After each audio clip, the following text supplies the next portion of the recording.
आपको ये बताते हैं कि कैसे हमास ने अपने प्रचार तंत्र के जरिए पूरी दुनिया में यह साबित कर दिया कि 17 अक्टूबर को गाजा सिटी के अस्पताल पर हुआ हमला असल में इजराइल ने ही करवाया था और दुनिया के ज्यादातर लोगों ने भी बिना सबूतों के ही इस हमले के लिए इजराइल को दोषी मान लिया। और अब दुनिया की नजर में इजराइल पीड़ित नहीं है, बल्कि पीड़ित है गाजा, पीड़ित है हमास।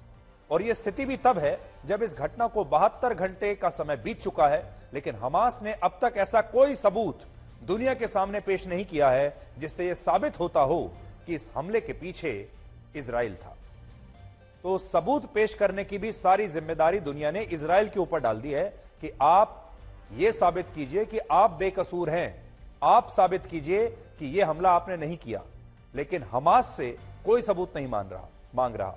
हमास से कोई यह नहीं कह रहा कि अगर आपने यह हमला नहीं किया है तो आप साबित करिए, सबूत दिखाइए, या फिर अगर आप यह दावा करते हैं कि यह हमला इजराइल ने किया है तो उसके सबूत कहां हैं। वो सबूत दिखाने से पहले आपको यह जरूर बताना चाहेंगे हम कि यह जो हमला है यह असल में इजराइल और हमास के बीच चल रहे इस 2 हफ्ते पुराने युद्ध का सबसे बड़ा टर्निंग पॉइंट साबित हुआ है।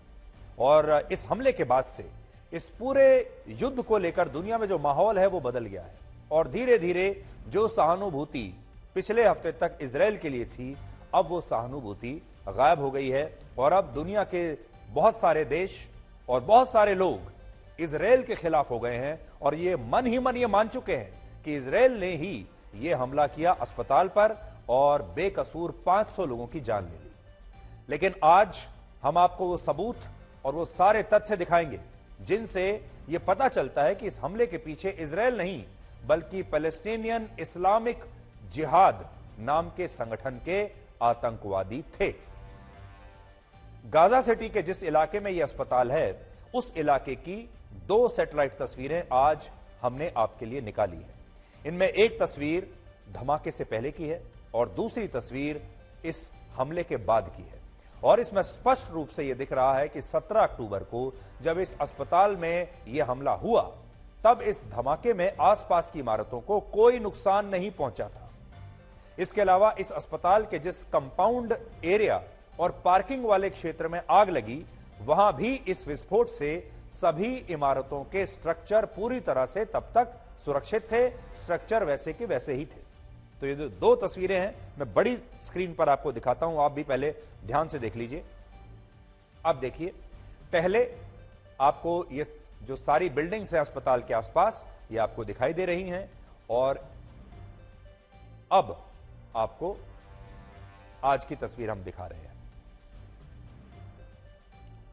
इन 2 तस्वीरों में आप यह देख रहे हैं कि इस विस्फोट की वजह से अस्पताल के बाहर तो काफी नुकसान हुआ, लेकिन अस्पताल के अंदर किसी भी दीवार को कोई नुकसान नहीं पहुंचा था।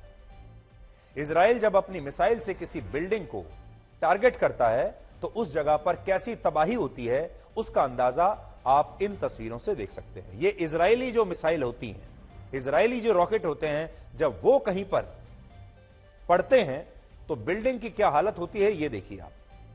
ये तस्वीरें भी गाजा की ही हैं जहां इजराइल ने अपनी मिसाइलें गिराई थी, अपनी मिसाइलों से हमला किया था और जहां जहां ये मिसाइल के हमले हुए वहां बड़ी से बड़ी इमारतें भी इस तरह से ध्वस्त होकर एक मलबे में तब्दील हो गई थी, यानी नष्ट हो गई थी। इन तस्वीरों को देखिए, यानी इजराइल की जो मिसाइल्स हैं 30 से 40 लाख रुपए की एक मिसाइल होती है इजराइल की जो वो इस्तेमाल करता है, और जब वो किसी बिल्डिंग पर गिरती है तो उस बिल्डिंग की क्या स्थिति होती है ये आपके सामने है। बिल्डिंग को वो मिट्टी में मिला देते हैं। लेकिन गाजा सिटी के जिस अस्पताल में यह हमला हुआ, रॉकेट हमला, वहां ऐसा कुछ नहीं हुआ। इस घटना में अस्पताल की बिल्डिंग के सिर्फ शीशे टूटे और धमाके के बाद अस्पताल के कंपाउंड एरिया में आग लगने की वजह से कुछ गाड़ियों को नुकसान पहुंचा जो आप यहां देख रहे हैं। कहने का मतलब सिर्फ इतना है कि अगर इजराइल ने इस अस्पताल पर खुद अपनी मिसाइल से हमला किया होता तो फिर यह अस्पताल ऐसी स्थिति में होता ही नहीं, बल्कि यह ऐसा दिखाई देता जिसमें अस्पताल की कोई भी बिल्डिंग बचती ही नहीं। लेकिन अभी ये सारी बिल्डिंग्स पूरी तरह से सुरक्षित हैं। आप ये तस्वीरें देख लीजिए, आपको लगेगा नहीं जैसे यहां पर इस तरह का कोई हमला हुआ है।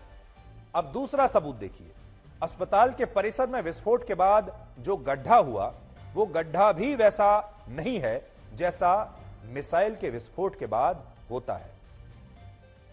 इन दो तस्वीरों में आप देख सकते हैं कि जब इजराइल की मिसाइल से कहीं पर हमला होता है तो उस जगह पर 7 से 19 मीटर चौड़ा गड्ढा हो जाता है, क्योंकि उस मिसाइल का जो इंपैक्ट है वो जबरदस्त होता है। जबकि गाजा के अस्पताल में जो गड्ढा हुआ वो बहुत ही छोटा गड्ढा था और यह मिसाइल हमले से हुआ गड्ढा कहीं से भी नजर नहीं आता। यह गड्ढा और यह धमाका वैसा है जैसा रॉकेट के विस्फोट होने पर होता है, और वो भी किसी बहुत ही हल्के और घटिया किस्म के रॉकेट से जो विस्फोट होता है ये वैसे विस्फोट के निशान है। 7 अक्टूबर को जब हमास ने इजराइल पर एक साथ 5000 रॉकेट दागे थे, तब दक्षिणी इजराइल के शहरों में इमारतों को ठीक वैसा ही नुकसान हुआ था जैसा गाजा के इस हमले में वहां के अस्पताल को हुआ है। अगर आप इन तस्वीरों को ध्यान से देखेंगे तो आपको पता चलेगा कि यह हमला मिसाइल से नहीं बल्कि रॉकेट से हुआ है, और यह रॉकेट आतंकवादियों का एक लोकल रॉकेट था। तो इससे पहले कि मैं आपको तीसरा सबूत बताऊं, ये दूसरे सबूत के बारे में थोड़ा और आपको बताना चाहता हूं, और इसे आप ऐसे समझिए कि जब हमास के आतंकवादियों ने 5000 मिसाइल से हमला किया, 5000 रॉकेट से हमला किया इजराइल के ऊपर, तो इजराइल की एक भी बिल्डिंग इस तरह से ध्वस्त नहीं हुई जैसा कि आप गाजा में ध्वस्त हुई बिल्डिंग्स को देख रहे हैं, बल्कि वहां पर छोटा मोटा नुकसान हुआ। इसका क्या मतलब है? इसका मतलब यह है कि जो रॉकेट आतंकवादी इस्तेमाल कर रहे हैं वो थोड़े हल्के किस्म के रॉकेट हैं, वो लोकली मेड रॉकेट है, और वो ज्यादा नुकसान नहीं कर पाते, वो किसी बड़ी बिल्डिंग को पूरी तरह से नष्ट करने की शक्ति नहीं रखते।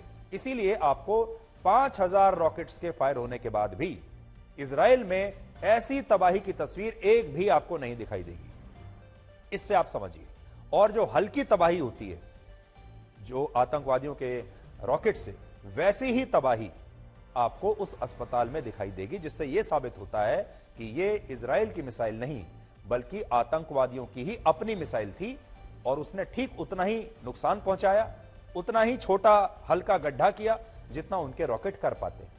तीसरी और सबसे बड़ी बात यह है कि इस धमाके में इतने लोग इसलिए मारे गए क्योंकि आतंकवादियों का जो रॉकेट मिसफायर होकर इस अस्पताल में गिरा, वहां सैकड़ों लोगों ने पहले से ही शरण ली हुई थी, और इसलिए बड़ी संख्या में लोग वहां पर मारे गए। गाजा की मिनिस्ट्री ऑफ हेल्थ के मुताबिक घटना के वक्त वहां 1000 लोगों ने अपनी जान बचाने के लिए उस अस्पताल में शरण ली हुई थी, और ये लोग अस्पताल के अंदर नहीं बल्कि अस्पताल के बाहर कंपाउंड एरिया में और पार्किंग में खड़े हुए थे।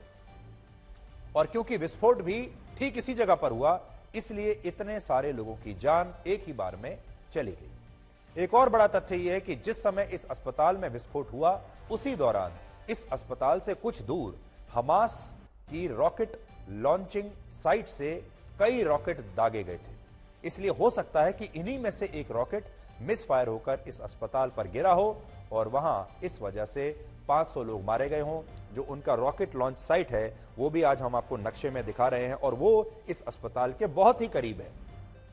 अगर यह हमला इजराइल ने किया होता तो इस अस्पताल का हश्र आज कुछ ऐसा होता। देखिए, 10 अक्टूबर को इजराइल ने गाजा के मशहूर वेंटन टावर पर एक मिसाइल गिराई थी। इस हमले से पहले यह टावर कुछ ऐसा दिखता था, लेकिन इस हमले के बाद यह टावर गाजा के नक्शे से ही गायब हो गया है। अब इन दोनों में भी आप ये सैटेलाइट तस्वीरें आप देख लीजिए। जबकि गाजा सिटी की घटना में अस्पताल की जो बिल्डिंग है अब भी वहीं पर मौजूद है, और उसका जो मेन स्ट्रक्चर है उसे कोई खास नुकसान नहीं पहुंचा है। तो इसलिए बड़ा पॉइंट यह है कि अगर यह इजराइल की मिसाइल होती तो यह अस्पताल अब तक मिट्टी में मिल चुका होता।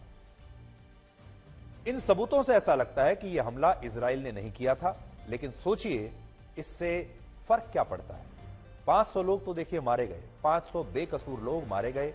यह हमला चाहे किसी ने भी किया हो, चाहे आतंकवादियों ने किया हो या इजराइल ने किया हो, लेकिन जैसा मैं आपको 2 दिन से बता रहा हूं, यह हमला ही सबसे बड़ा टर्निंग पॉइंट है, और इस हमले ने पूरी दुनिया की राय इजराइल के बारे में बदल कर रख दी है, और इजराइल के खिलाफ लगातार दुनिया भर में प्रोटेस्ट होने शुरू हो गए, और जो सहानुभूति इजराइल के लिए होनी चाहिए थी वो सहानुभूति धीरे धीरे धीरे गायब होने लगी। आज दुनिया के ज्यादातर लोग ये मान बैठे हैं कि यह हमला इजराइल ने ही किया है, और इजराइल पीड़ित नहीं है, बल्कि असली पीड़ित है गाजा और असली पीड़ित है हमास। और ये जो घटना हुई है, ये इस युद्ध का सबसे बड़ा टर्निंग पॉइंट बन गई, जिसने दुनिया भर के यहूदियों को भी आज आपस में बांट दिया है। आपको याद होगा, कल ही अमेरिका के कैपिटल हिल में यहूदी धर्म के लोगों ने अपने ही देश इजराइल के खिलाफ विरोध प्रदर्शन किया था, क्योंकि उन्हें ऐसा लगा कि इजराइल अब बेकसूर लोगों को मार रहा है, बच्चों को मार रहा है, और अस्पताल पर तो यह हमला बिल्कुल नहीं होना चाहिए था।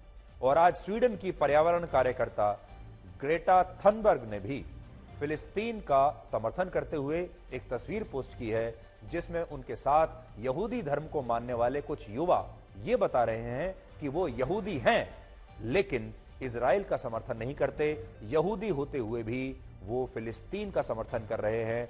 ऐसा ग्रेटा थनबर्ग ने ये तस्वीर पोस्ट करके बताया है। अब आप ये जानिए कि गैस लाइटिंग क्या होती है, और ये उसका सबसे बड़ा और सबसे अच्छा उदाहरण है। गैस लाइटिंग का मतलब जब आपके दिमाग को इस तरह कंडीशन कर दिया जाता है कि आपको सही गलत लगने लगे और गलत बात सही लगने लगे। आपके दिमाग की ऐसी कंडीशनिंग कर दी जाती है कि आप अपनी एक राय बना लेते हैं, और कई बार वो राय सच्चाई से बिल्कुल अलग होती है। इसे कहते हैं गैस लाइटिंग, और ऐसा अक्सर होता है। इस मामले में भी पूरी दुनिया में ये गैस लाइटिंग का सबसे अच्छा उदाहरण है, क्योंकि गाजा सिटी के इस हमले का सच कुछ भी हो, दुनिया ने बिना किसी इन्वेस्टिगेशन के, बिना कोई सबूत देखे इजराइल को दोषी मान लिया है। और ये वो टर्निंग पॉइंट है जहां से इजराइल की मुश्किलें अब इसके बाद बढ़ रही हैं और आगे चलकर और भी बढ़ सकती हैं। बावजूद इसके कि इजराइल लगातार पहले दिन से सबूत भी दे रहा है, कह भी रहा है कि हमने ये हमला नहीं किया है, लेकिन लोग जो हैं वो कुछ और मान रहे हैं। 7 अक्टूबर को जब हमास के आतंकवादियों ने इजराइल पर हमला किया था और उसके 1400 नागरिकों की बेरहमी से हत्या कर दी थी, उस समय दुनिया में इजराइल के प्रति तमाम लोगों की, तमाम देशों की, नेताओं की बहुत हमदर्दी थी। और अगर इजराइल उस हमले के तुरंत बाद गाजा में घुसकर हमास को खत्म कर देता, तो दुनिया उससे एक सवाल नहीं करती, क्योंकि उस दिन 24 घंटे, 36 घंटे, 48 घंटे, 100 घंटे, 200 घंटे तक माहौल एक ऐसा था जब दुनिया ने यह मान लिया था कि इजराइल पर ज्यादती हुई है और इजराइल को पूरा हक है, अधिकार है अपनी रक्षा करने का, और जिन लोगों ने इजराइल पर हमला किया है उन लोगों को कहीं भी उनका पीछा करके उन्हें समाप्त करने का उसका अधिकार है। लेकिन गाजा सिटी की इस घटना के बाद, अब इस अस्पताल में जो हमला हुआ है उसके बाद की जो परिस्थितियां हैं वो बदल गई हैं, और अब ये परिस्थितियां इजराइल के पक्ष में नजर नहीं आती, क्योंकि इजराइल ने देर कर दी है।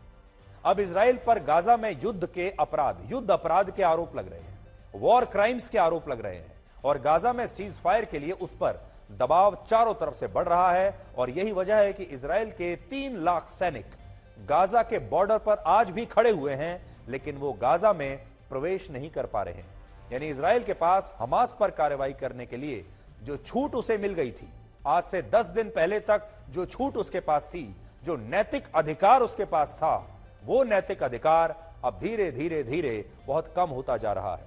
और अब दुनिया 7 अक्टूबर को हुए हमास के हमले को भूल चुकी है, और अब दुनिया के दिमाग में सिर्फ गाजा पर हुए उस अस्पताल के हमले की तस्वीरें ही सबके दिमाग में घूम रही है।